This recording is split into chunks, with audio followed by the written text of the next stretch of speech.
ग्राम पंचायत परसौड़ा गांव में बुंदेलखंड में किसान केले की खेती करना शुरू किया है। किसानन का कहना है कि केले की खेती करने से रंग लाती है, किसानों के चेहरे में खुशियां लाती है। ये बुंदेलखंड की मिट्टी बहुत ज़्यादा उपजाऊ है। केले की खेती करने से फायदा हुआ है। पिछले साल से मैंने केले की खेती की शुरुआत की है। पिछले साल कितने किए थे? पिछले साल लगभग 1.5 बीघे में था। 1.5 बीघे में था। और आवासों कितने में किए हैं? इस साल तो लगभग 9-10 बीघे में है। ऐसे क्या मतलब मन में विचार आया, केले की खेती करना शुरुआत किया, और इसका जो पेड़ है कहाँ से लाएं? और मैं इसका डिटेल बता रहा हूँ, क्योंकि मैं भारतीय किसान यूनियन का अध्यक्ष भी रहा हूँ बुंदेलखंड का, और किसान समन्वय समिति से भी जुड़ा रहा हूँ। ऑल इंडिया किसान कोऑर्डिनेशन कमेटी का मैं मेंबर हूँ। तो मैं महाराष्ट्र और पूरे लगभग जहाँ भी केले की खेती होती है, इधर यूपी में फतेहपुर और बाराबंकी, लखनऊ, इलाहाबाद में हर जगह देखता रहा हूँ। तो मैंने सोचा कि केला ही एक ऐसी आर्थिक फसल है जो किसानों की आय दोगुना कर सकता है। इस विचार के माध्यम से मैंने लोगों से संपर्क किया। जिन लोगों को राज्यपाल पुरस्कार मिला था उन लोगों से भी मैंने संपर्क किया यूपी में। तो उन्होंने बताया कि केले में 1 बीघे में लगभग 2.5 से 3 लाख तक की इनकम होती है। उसी तर्ज पर मैंने केले की स्टार्टिंग की कि यही वो फसल है। चूँकि जलवायु में कुछ ज़्यादा विशेष अंतर नहीं है। मैं जब महाराष्ट्र गया तो वहाँ 30-35 डिग्री तक तापक्रम वहाँ भी होता है, और इतना ही तापक्रम हमारे यहाँ होता है। थोड़ा 2-4 डिग्री का अंतर है, लेकिन ये समझ में आया कि इसको हम कंट्रोल कर सकते हैं।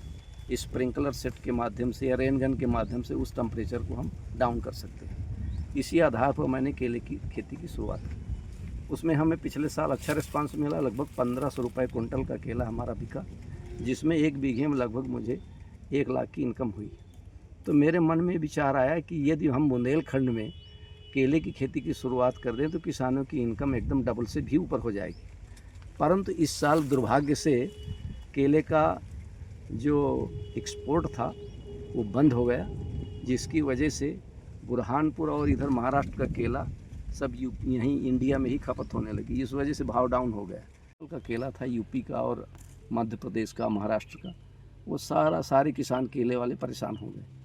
और हमारा भी केला इस साल न बिकने के कारण हमको थोड़ा थोड़ा फुटकर करके पका करके केला बेचने की आवश्यकता पड़ गई।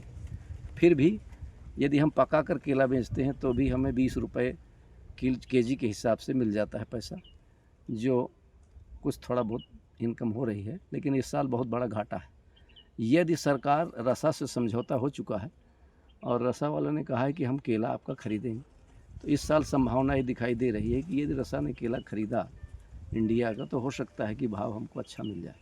यही एक ऐसी आर्थिक फसल है कि जिसमें थोड़ा बहुत अगर किसान जागरूक हो और खर्च करेगा तो निश्चित रूप से उसको इनकम बहुत अच्छी होगी। इसमें न तो कोई लेबर का झंझट है, न इसमें कोई विशेष कीड़ा लगता है, न कोई स्पेशल क्वालिटी की खाद ही डाली जाती है। इसमें केवल DAP, यूरिया या NPK यूरिया डाला जाता है, थोड़ा बहुत जिंक और सल्फर वगैरह डाला जाता है। बाकी इसमें किसी प्रकार का कोई रोग नहीं लगता, कोई व्याधि नहीं लगती। केला एकदम सुरक्षित फसल है। विशेष रूप से पानी की समस्या होती है केले में। यदि ड्रिप इरिगेशन की व्यवस्था कर ली जाए तो पानी की भी समस्या विशेष नहीं, क्योंकि हमारे क्षेत्र में ट्यूबवेल बहुतायत में है। तिंदवारी, जसपुरा और इधर बवेरू साइड में इधर तमाम ट्यूबवेल लगी हुई है। इस वजह से पानी की विशेष समस्या नहीं है। अब केवल जागरूकता की आवश्यकता है। किसानों के पास सारे संसाधन हो चुके हैं। चुनौतियाँ होती हैं ये पौधा लगाने में, और किस तरह का मतलब मेहनत होती है, इसमें और कितने साल में पौधा तैयार होता है, कब फल देता है? बता रहा हूँ कि इसमें केला जो होता है, चूँकि G9 उसके नाम से भी स्पष्ट है, 9-10 महीने 11 महीने में पेड़ पूरी तरह से तैयार हो जाता है। इसमें फल आ जाता है, और फल आने के बाद 3 महीना पकने का टाइम लगता है इसको। चूँकि ये पेड़ में नहीं पकता केला, पेड़ में पकाने पर फट जाता है और क्रमशः पकता है, इकट्ठा पूरा नहीं पकता है। इसलिए उसको जब थोड़ा सा फूल जाता है तो उसके बाद उसको कटवा करके और प्लांट में रखा जाता है, जिसमें एथिलीन गैस या इथेनॉल उसमें गैस छोड़ी जाती है, और टेम्परेचर उसका 20 डिग्री रखा जाता है। तब ये केला प्रोसेस होता है, बढ़िया पक कर तैयार होता है। कहाँ कहाँ सप्लाई करे हैं? हाँ, दूसरी बात ये है कि केला, चूँकि हमारे बांदा में 6-7 प्लांट हैं केले के, वहाँ पर केले की सप्लाई होती है, वो लोग बाहर से मंगाते हैं। हमने उनसे कहा कि जब आप बाहर से केला मंगाते हैं तो बाहर से ना मंगवा करके आप यहाँ लोकल का केला लीजिए और उसी वैरायटी का केला लीजिए और उसी कैटेगरी का केला हम आपको प्रोवाइड करेंगे। समस्या सिर्फ किसानों के सामने ये आएगी कि इसमें निराई गुड़ाई की समस्या थोड़ा आती है, क्योंकि यहाँ के किसानों को ज़्यादा जानकारी नहीं है।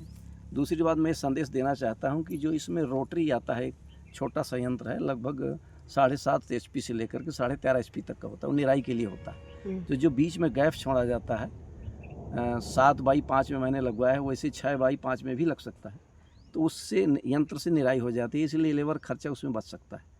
और वो चूँकि किसान की आर्थिक स्थिति इतनी अच्छी नहीं है कि वो हर काम मशीनों के द्वारा कर सके, ड्रिप लगवा सके या कुछ कर सके, इसके लिए व्यवस्था ये करनी पड़ेगी कि थोड़े थोड़े पैमाने पर करें। एक बीघा 2 बीघा में किसान शुरुआत करें और जैसे ही उनकी इनकम बढ़े, उनको लगे कि नहीं इसमें हमको प्रॉफिट हो रहा है, तो वो कृषि यंत्र भी खरीद सकते हैं, क्योंकि सरकार उसमें 50% सब्सिडी पर वो छोटी रोटी वगैरह निराई वाले यंत्र मिल जाते हैं, वो भी सरकार व्यवस्था उसकी कर रही है। और किसानों को किस तरह का संदेश देना चाहते हैं? मैं अन्य किसानों में से कुछ लोगों को मैंने इस साल पौध मंगवाया है जलगांव से, जैन इरिगेशन सिस्टम से ओरिजिनल क्वालिटी का G9 वैरायटी का केला मिलता है और उसकी कॉस्ट थोड़ा अधिक है, 23 रुपये पर प्लांट पड़ती है पहुंचता हुआ। तो मुरौल में एक काश्तकार हैं जो कि भूमि संरक्षण विभाग में अधिकारी रहे, उनको भी मैंने केला प्रोवाइड किया है और उन्होंने भी केला खेती शुरुआत की है। अतरहट में भी एक वकील साहब हैं, उन्होंने शुरुआत की है और परसौना में भी, हमारे गांव परसौना में भी कुछ लोगों ने खेती की शुरुआत की है। परसौना में कितने किसान हैं? परसौना में अभी 2 ही 3 किसान हैं, ज़्यादा नहीं है। लेकिन अब थोड़ा सा भाव गिर जाने की वजह से लोगों को कुछ मनोबल गिर रहा है। यदि सरकार इसमें हमारी आर्थिक मदद करे, जैसा कि अन्य जनपदों में सब्सिडी मिलती है, बांदा जनपद में केले पर कोई सब्सिडी नहीं मिलती। यदि यहाँ भी करोड़ों रुपए सब्सिडी सरकार देती है, यहाँ भी केले पर अगर सब्सिडी मिल जाए तो निश्चित रूप से किसान केले की खेती करने लगेंगे। खबर लहरिया, आपकी खबर आपकी भाषा।